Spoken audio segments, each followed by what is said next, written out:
السلام عليكم.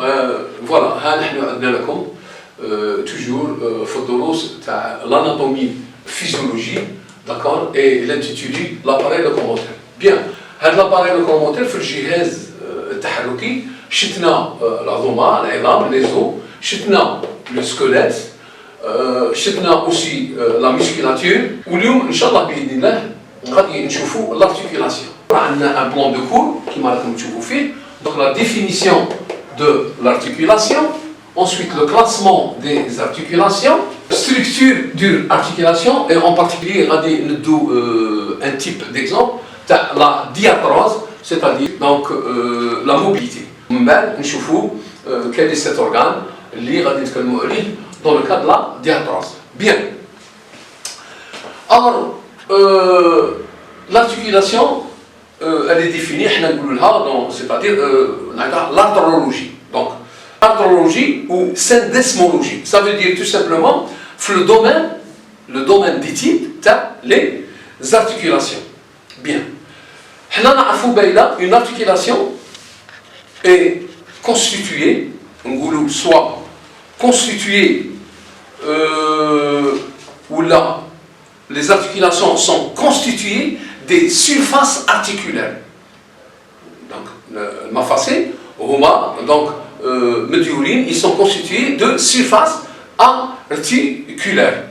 Bien, il faut savoir, ben là, l'articulation est l'organe, bien entendu, d'union d'un ou plusieurs pièces de quoi? Du squelette. Alors, l'articulation, qui est bien sûr organe d'union, d'un ou de plusieurs pièces du squelette. Alors, les articulations qui me goûtent tout à l'heure sont constituées de surfaces articulaires revêtues, c'est-à-dire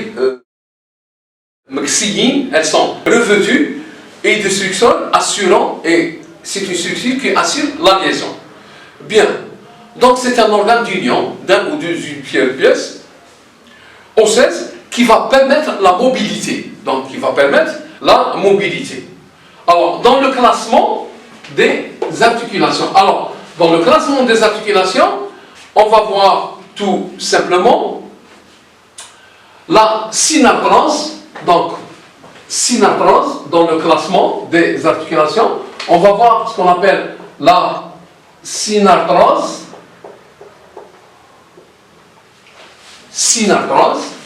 Alors, synarthrose, ça veut dire tout simplement, c'est une articulation qui est fixe.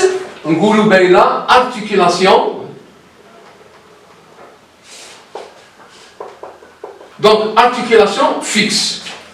Par exemple, nous avons un exemple. Les sutures. L'exemple d'une articulation. Donc, nous avons les sutures du crâne. Donc, les sutures du crâne, il y a une articulation fixe ou là immobile. Donc, on peut dire synarthrose fixe ou immobile. Donc, les sutures des os du crâne.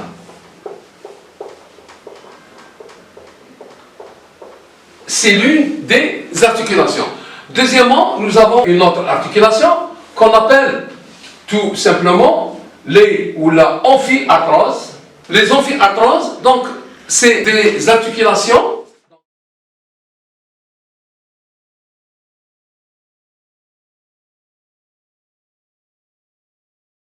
semi-mobile.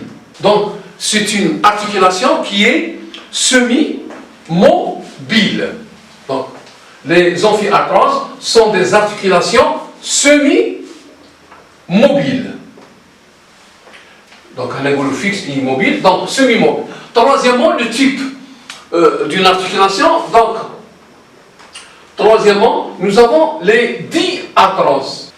Alors, s'il le faut, je vais synarthrose, amphiarthrose, les diarthroses. Voilà les trois, bien évidemment, articulations. D'accord? Ça, c'est les trois articulations. Alors, les diarthroses, c'est tout simplement une articulation, ou là, donc, articulation Ou là, contrairement aux autres articulations, tu as par exemple le crâne qui est une articulation fixe immobile dans la synarthrose, contrairement à l'amphiarthrose qui est une articulation semi-mobile, alors la déarthrose est une articulation qui est mobile. Mobile, معناتها تتحرك. Alors, mobile, معناتها تتحرك. Et j'ai ici un schéma. Alors, comme par exemple le schéma du genou. Le schéma du genou est une articulation, comme j'ai dit, mobile, c'est-à-dire les تتحرك. Donc, articulation mobile ou diarthrose. Donc, voilà le schéma du genou. On a vu la définition, les classements des articulations, les structures d'une articulation type diarthrose. Donc, type diarthrose, comme les trois types, la synarthrose qui est une articulation fixe. Donc, articulation fixe. Exemple, les structures des os du crâne.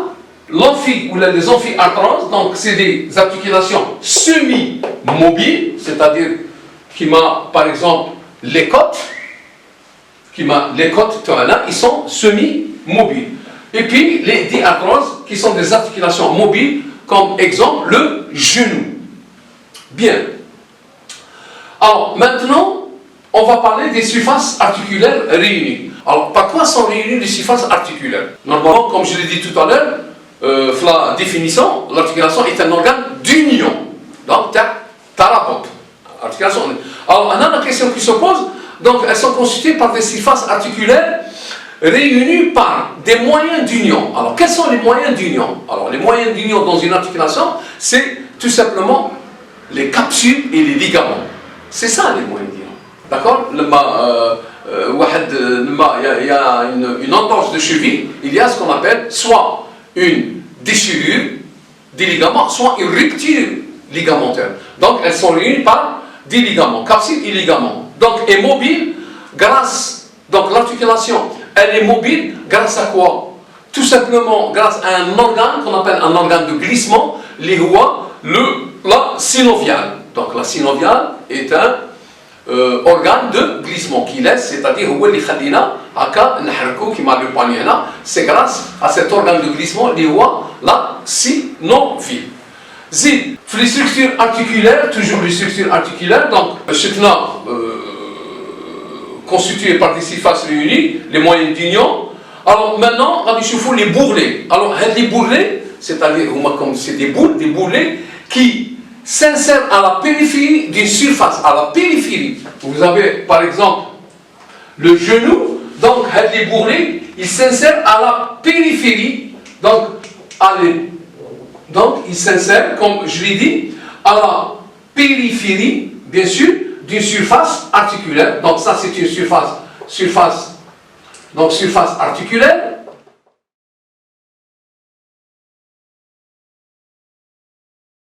Alors les bourrelets, c'est des bourrelets. Alors ça, c'est ce qu'on appelle des bourrelets, donc les bourrelets. Ensuite, donc il s'insère dans une surface articulaire. La surface articulaire, elle est en forme de cavité. En forme de cavité, bien entendu, afin d'augmenter la profondeur et l'étendue, bien évidemment. Le bourrelet, on parle de bourrelet gléodien de l'omoplate. Parce qu'au niveau de l'omoplate, on a un bourrelet qu'on appelle le bourrelet gléoïdien de l'omoplate. Pourquoi? Parce qu'on a la gléoïde. Et enfin, ce qui est important dans une articulation, c'est les ménisques. Les ménisques. Alors, les ménisques, ils s'interposent entre deux surfaces. Ils s'interposent entre deux surfaces articulaires sans y adhérer, contrairement au bourrelet. Au bourrelet, il y a ce qu'on appelle une adhérence. Donc, il y a une adhérence. Pour, tout simplement, améliorer la congruence. La congruence, c'est-à-dire que les ménisques, il faut qu'ils soient en adéquation. Il faut qu'ils soient en adéquation au niveau d'une articulaire. Exemple, les ménisques du genou. Voilà. Nous avons là le genou et, bien sûr, comme vous voyez, voilà. Là, comme par exemple le genou. Donc, j'ai parlé tout à l'heure de la capsule articulaire. On voit la capsule articulaire. Le liquide synovial qui est bien évidemment à l'intérieur, la membrane synoviale qui protège le liquide synovial, le ligament, ça c'est le ligament articulaire, le tendon, le cartilage articulaire, et muscles et bourse séreuse. D'accord? Voilà, normalement. رانا كملنا الدرس تاع les articulations. نتمنى ان شاء الله استفدتوا منه ايها الطالبين. Voilà, toujours dans le prolongement du cours théorique sur donc, de l'appareil locomoteur sur l'arthrologie, qui bien évidemment en anatomie biomécanique et le domaine d'étude des articulations. Nous avons devant nous une planche, d'accord, qui est schématisée avec des schémas, des membres supérieurs droits, d'accord. Alors, qu'est-ce qu'on peut voir sur cette articulation du membre supérieur droit? Ça, c'est la vue antérieure et nous avons une vue postérieure. Bien, en 1, nous voyons là donc, le trapèze, donc en 2, nous avons le conocoïde, donc en 3, bien évidemment, nous avons ce qu'on appelle le coracoclaviculaire, en 4 là, nous avons l'omoplate, l'omoplate c'est l'omoplate ou scapula, et l'articulation claviculaire se fait par rapport à deux os qui sont bien évidemment l'omoplate et la clavicule.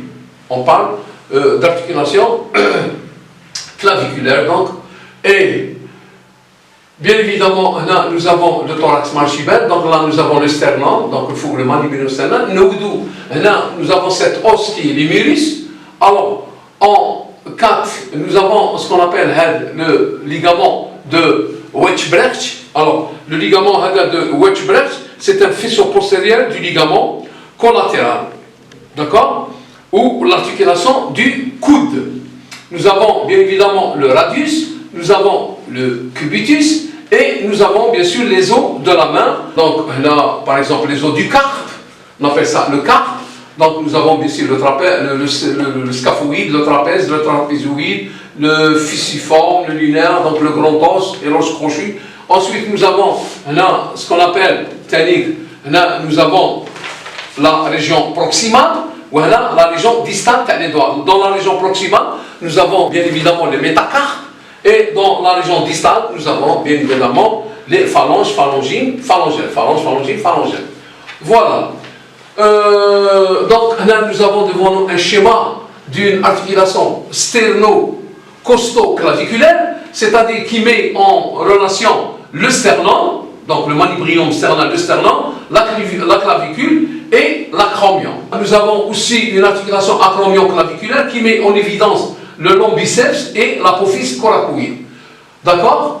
Et puis là devant vous aussi vous avez l'articulation du membre droit, cette fois-ci vue postérieure. D'accord? Voilà. Voilà tout sur les articulations. Je vous ai donné des exemples sur la planche. Je vous dis merci et à la prochaine. Inch'Allah.